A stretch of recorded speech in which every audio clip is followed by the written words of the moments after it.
mentioned Eric was kind of still being evaluated Tuesday. Any further word on his status? No change. He's still day to day.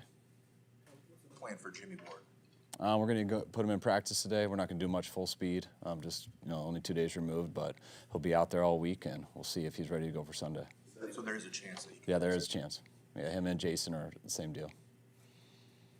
Do you hesitate at all to integrate new people into the lineup? How good, regardless of how good they are, just because of how well things are going in the defensive back? Yeah, no, I don't hesitate at all. We'll see how practice goes in these 3 days we have, or, one real day and then kind of 2 half-speed days. But we'll see where we can fit him, how much he can handle, and we'll figure it out for Sunday. What has Tashawn Gibson shown you since he's been here? I've seen Tayshawn Gip a bunch in his whole career. Starting out when I was with him in Cleveland, he was a lot younger then, but he was one of the best players on our team then. Then I think he was a free agent to Jacksonville, who I played against a couple times, played him in Chicago, and I've always thought he was such a good player, and since he's been here, he's been exactly where he's been everywhere else. So a real good safety, and he's fit into our scheme great, and is playing like he's always played. Is he surprised? He is now 32, and he was unemployed.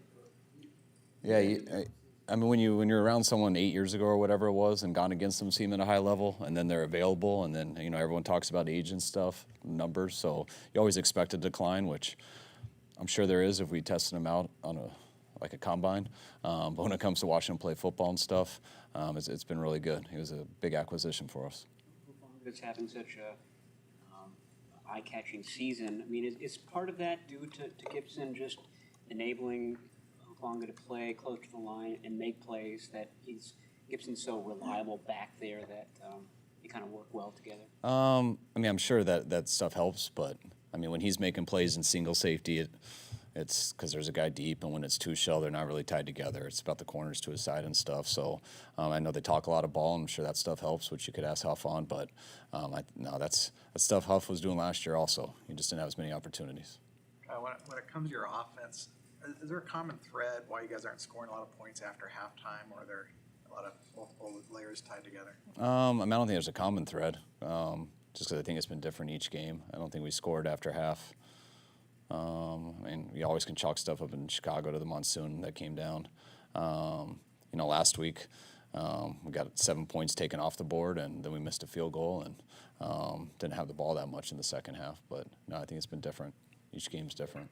Most of his sacks and pressures are so eye-catching. He's playing like 73 to 78% of the snaps, and is his run defense an underrated part of his game? Yes. Yeah, I think he's just as good in that as he is in the pass game. Nick's an all-around player and really never takes it down off. The offense in general is having a bit of a slow start, 16 points per game, but it's early and there's still a lot of talent on that side of the ball. So is your thought process that it'll work itself out and the points will come, or do you feel like you need to change something, fix something? No, we change. Every week's a different game plan, and we're mixing a lot of players. But no, just same as usual. Just keep coaching, try to get better.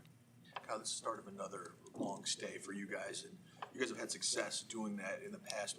Going back to when you first did that in 2019, what was kind of the thought process of we want to start making this a regular thing?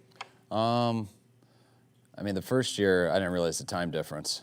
Friday was such an important day, I thought, because that's like the only day you get to see your family, so I thought that would wear on guys more. Halfway through that year, I realized how big a difference it is West Coast to East Coast. It's not like East Coast to West. We started going early, always, I think, in our second year. It wasn't until 19 that we did a 2-week trip. And that was just trying to eliminate the travel to where I'm trying to work with the league that hopefully if we're going to get a number of East Coast games, we could at least get 2 back-to-back. And once they did that, then that kind of made our decision easy. And our first time was doing that, I believe, was Cincinnati. After Tampa, we went to Youngstown and then played Cincinnati, and we liked it. I always talk about home field advantage, which is the biggest thing in football because of the noise. But there is something when you go on the road, just the distractions are a little less. There's the people aren't there, even in your own house to anything, and you're just kind of locked into a room. And I think it just helps guys focus a little bit more. And I don't know if it's coincidence, but the numbers have definitely been a lot better.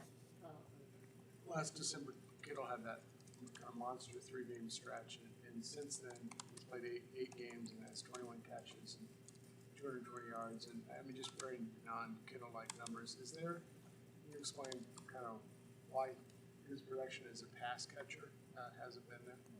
Yeah, I think the more Kittle is out there and healthy, the more he practices, the more he can get back in the routine. I think that stuff will take care of itself. The plays that went to him, I thought he did a good job on in the game. Kittle affects the game in so many ways, the run and the pass.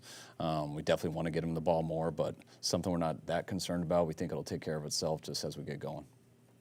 Obviously, on paper, Eric, do you have a follow-up? If you do, go. Yeah, is there any connection to, you don't have Trent Williams, you're playing Aaron Donald. He was in some, particularly in wide receiver screens, which maybe is a little different, but he was used as a blocker a fair amount. I don't know, much more than usual. But Yeah. Is there something to that, like the game plan dictated? Yeah, that's always the case with the Rams. You just usually get less opportunities, just with our protection game plan and our run game plan, things like that. So, but I know it's been the case in some other games too. But yeah, usually with the Rams, it's harder. On paper, obviously, the Panthers aren't where they want to be, but what's your focus as you prepare for them? I see a team that could very easily be 4-0. There's only one game that they've won the turnover battle in, and they've pretty much dominated that game. Last week versus Arizona, you see the end score, and it doesn't look close, but they had every chance to win that, and it was, I want to say 10-10 in the fourth quarter, 13-10. You look week 1 versus Cleveland, they had 2 turnovers, or 1 turnover. Cleveland had none. They still kicked a game-winning field goal you thought it was game-winning field goal with like 30 seconds on the clock, but Cleveland ended up hitting a 58-yarder to beat them with no time. You look at the Giants game, they turned the ball over the first 2 plays of the game, or the first third down, the opening kickoff, then the first third down. They lost that 19-16, a game I thought they should have won. So you see a team that I think is playing really good defense. I think they have some talent on their offense. They've gotten in trouble just turning it over a little bit, which has hurt them, and I think that's similar to us. So I don't look at their record and think any differently. Trent is so useful to the young offensive linemen as far as scouting opponents and advice. Do you take him on this trip, even if he's not going to be able to practice or play? I try to take everybody unless they tell me it would help them more to stay here in rehab. So that goes into like how they feel about flights and inflammation and stuff like that, and what he can do there compared to here. But I always try to take people. When did you have a sense? Mosley was undrafted and pretty tiny and practice squad. When did you have a sense like he could be who he is right now? Watching him on scout team that first year. Yeah, he was the same guy every day, real similar to how he is now, just a football player who thinks about it, who's into it, who doesn't hesitate, and those guys always get better if they can have luck with injuries and stuff, and when he has, he's played at a pretty high level. Coach, you had talked about bringing Trey Lance around once he's kind of up to speed, I guess, physically. Where are we at with Trey and meetings, and how is he doing in that process if he's already? Yeah, he's been in everything so far. He's with us at the hotel on Saturday night, or it was Sunday night. I'm not sure if he's allowed to go on this trip yet. As soon as the medical clears him to fly, he'll be going on everywhere with us. So he hasn't missed a meeting yet, just missing the practice stuff. How quickly can you tell a young player is a football player if he thinks about it? Because it seems like at the combine, they're all saying the right thing, and it's a job. How quickly does it take? You got a good idea from watching on film, and then you got to be around the person. But sometimes it takes to see them in a few different situations, just how they react to things. Sometimes you can tell through camp how they do, and then you get them on cards and watch how they are with cards. But sometimes you can make a decision too fast and say this guy's something, and then you see him in a different situation, you realize you jump the gun a little bit. So the more experience guys have, the more situations you can put in, the more you can validate it. But usually got a pretty good gut pretty fast. What's that? Does it work the other way too, where you don't think the guy has it, and then he proves you wrong? Yeah, it does usually. And there's different things that you look at. Sometimes you don't think guys have quite enough talent. If they're here, then they're close. But just this level's different. So sometimes you'll think that no matter what, but they keep doing well, and you're like, man, might as well give them a chance. And then they prove you wrong that they do have enough talent, because it's not just the physical skill, it's everything. And then some guys you believe in so much in their talent, but no matter what happens, it's different when they line up against someone, and that one's a little takes you longer to learn because of how bad you want it to work out because you see the ability, but that's why there's so much more to football than just what the ICs, man, to probably all sports. All right, thanks guys.